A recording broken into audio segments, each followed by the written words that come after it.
श्री गणेशाय नमः। कुलदेवी ब्राह्मणी माता जी की असीम कृपा से चौधरी अटई परिवार गांव कागमाला ढूंढ में पधारे हुए सभी मेहमानों का हार्दिक स्वागत एवं अभिनंदन करता है। ढूंढ ढूंढीजे मानसी गिरगिरी।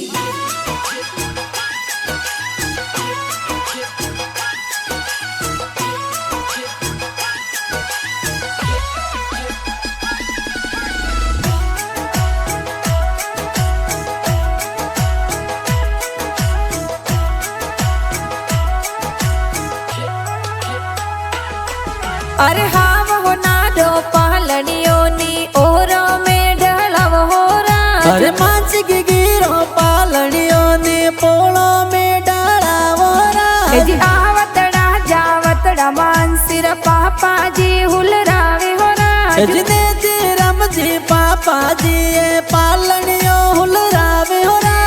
पालनियों हुलरावे हो रहा। जी आवतड़ा जावतड़ा मानसिर मम्मी जी हुलरावे हो रहा। गीता देवी मम्मी जी ये दी कर न हुलरावे हो रहा। हीलो मानसी हीलो थे दूध पतासा पीलो। गिरे हो नारा मादलिया गिरे रूपारा रम जमिया।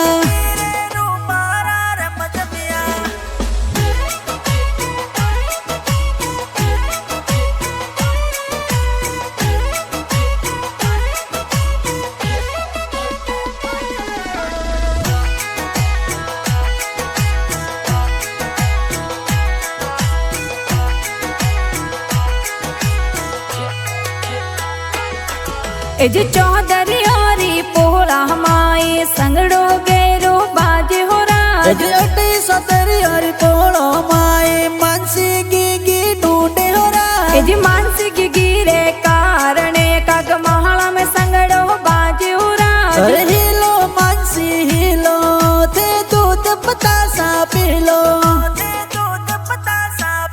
मानसिर हो नारा हो कलिया मानसिर रूपारा रम जमिया। मानसी हाले जी हूँ बाजे मानसी दौड़े जी हूँ बाजे। मानसिर गले हो नारो डोरो के आंगन खेले मोरो। मानसी धमाक जोंजर वाला मानसी टपाक टोपी वाला।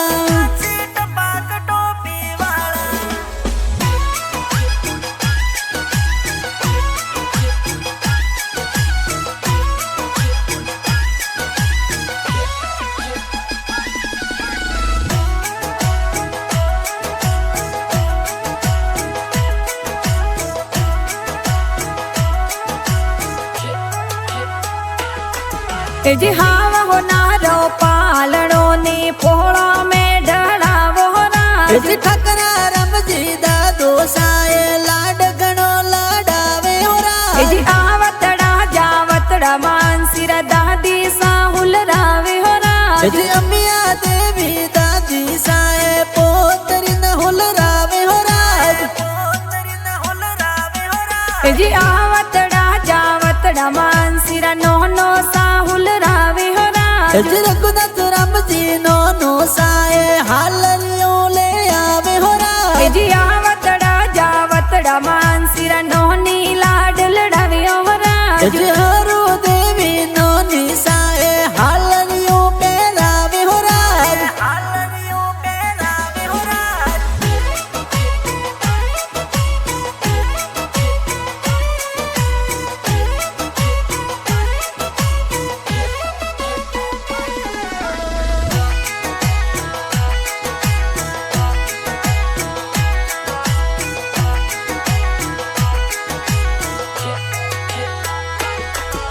जी हाव हो नारो पालनो ने होमली हाल डराव हो रहा। जी मानसी की गिरो पालनियो ओसी हवेली डराव हो रहा। जी मापा जी तोरा मोहमो साए ढूंढ लेनी आवे हो रहा। जी जोशी जी मोमी सा थोड़ा सूट सफारी लावे हो रहा।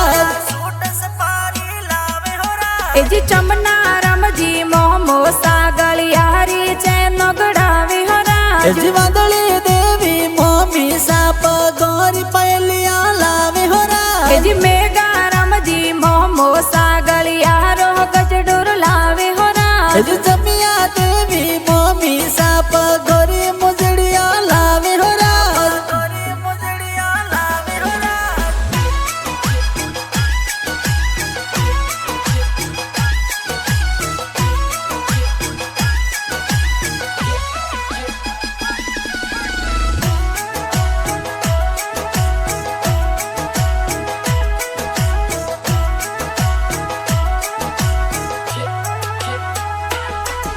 जी हाव हो नारो पालनो नी पोहळो में ढळव हो राज जी मानसिक गिरो पालणियों ने ओंगणिये ढळावो राज जी रोमा जी तोरा मोमो साहा तोहरी घड़िया लावे हो राज जी काली देवी मोमी साए जबला टोपी लावे हो राज जबला टोपी लावे हो राज जी वाजा जी तोरा मोमो साए पालणियों ले आवे हो राज जी हमदा देवी मोमी साहा थोरा ब्रेसलेट लावे हो राज जी चांद रे उनिया रे मारी मानसी गी गी लागे हो राज जी